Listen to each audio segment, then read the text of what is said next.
Hey man, there, stop that cat.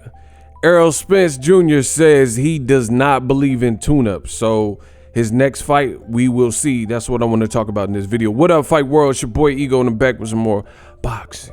Make sure you come in and subscribe. First, I want to start off by saying Happy New Year.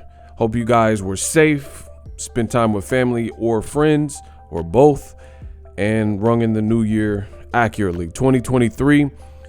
New levels, new devils. I got a bunch of goals for the channel, so just keep it locked. Errol Spence, he did an interview with ES News. He says, quote, "I don't believe in tune-ups." Now I'm saying they're not with my pedigree. Fighting someone I know I'm supposed to beat and I know it's a showcase fight, I'm still gonna train hard, but I'm not gonna train as hard as if I'm fighting a top dude with a name. You know what I'm saying? And I feel like the fans deserve it too. They don't want to see me fight a bum or a dude in a showcase fight. They want to see me fight the best of the business or in the business. Errol Spence also took to his social media and he said April, which leads many people to believe that that's his return date for April. Errol Spence, he did suggest in an interview with Brian Custer that he was actually ready to announce his upcoming fight or his next fight, but he got in some kind of fender bender accident that was highly reported about, and that delayed it. He was like, you know, bangs and bruises, banged up a little bit, and they wanted him to just chill out because, as he says, he don't believe in tune-ups. So if you don't believe in tune-ups and you get in an accident, it's probably best to postpone the announcement, since you hadn't announced already, to just make sure your body's not tweaked and you're cool before you get into a arduous training camp, which makes sense to me. So Errol Spence, he did postpone his actual fight date, but with the new year turning over, today is January 1st. It's the first of the month. Get up. I see my sister was already there. She gonna run and go get my stamps. Nia, that's the mailman. Hitting them in my pockets. Brand new year. So hopefully we get that soon. Errol Spence, who will he fight next? Listen, there's a lot of people out there that they use these times to speculate. But if you follow my channel over the years, you know that's not really my steez. That's not my speed to overly guess. For real, it's not that serious for me, you know, because the fighter can announce it, no biggie. They can announce the fight, their promotion can announce the fight, and when it's made official, then, you know, we could talk about it.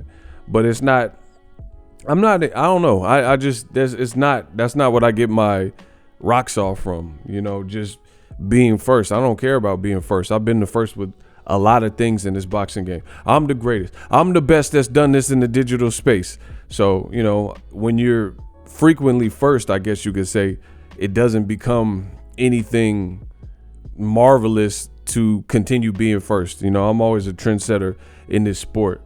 So I'll wait for Errol Spence to announce who he's going to fight. I think that makes the most sense instead of me picking and probing and guessing. I mean, what's the point?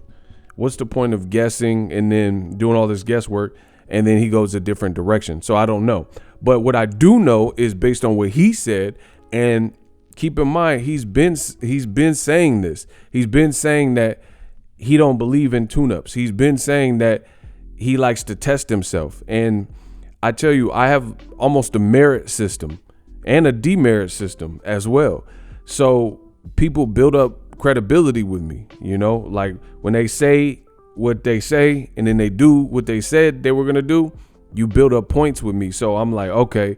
And guys like Jermell Charlo and guys like Errol Spence, they've built up that good faith where I'm like, okay, it's just like, let's say a receiving department. If you're a receiving department and you get packages from this one company or this one, you know, trucking company or whatever, and their cargo is always on point, spot on, and you build that good faith, then you're like, okay, I don't have to scrutinize this shipment maybe as intense as somebody else who's always, their cargo is always short and there's discrepancies, if that makes any sense to you. So to me, I think there's guys that build up that good faith and that good credit in the sport of boxing, simply put, by doing what the fans want them to do. And Errol Spence is that. Errol Spence, he's a champion. He's unified. He got all the belts but one.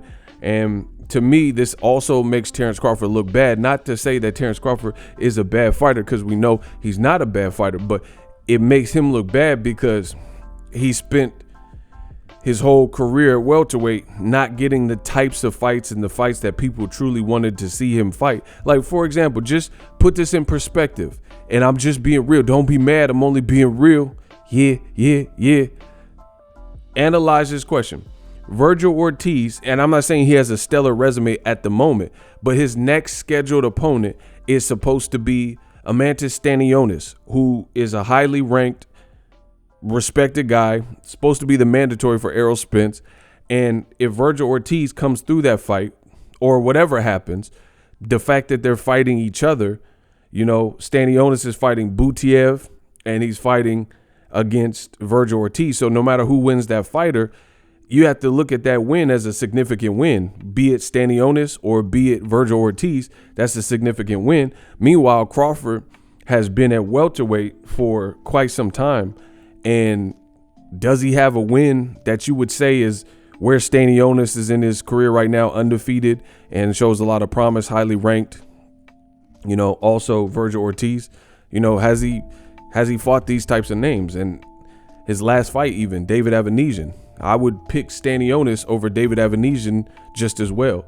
And I rank him higher, and I think Stanionis is more in his prime. And of course, same thing goes for Virgil Ortiz. So the reason I said Crawford looks bad here is because the fact of the matter is Crawford in negotiations decided to throw a monkey wrench in the negotiations and went a whole different way. We know the fight flopped. I don't care what nobody say. We know the fight flopped. And then on top of that, you took an extreme tune-up, and then you got Errol Spence, who's missed a man down and been maintaining and showing you, not just because I don't care what people say. A lot of people say a lot of stuff. You could say you've seen Elvis Presley in the mall. That don't mean it's true, right? But Errol Spence not only is telling you he don't do the tune-ups and believe in tune-ups, he's showing you that. Subscribe. Happy New Year. Let me know how I did in the video. Errol Spence don't do tune-ups. Terrence Crawford does. That's the reality. Let me know how I did in this video. Who will Errol Spence fight next? 2023. What are your big plans? What are your goals? Let me know in the comment section, because we family. And I'm out.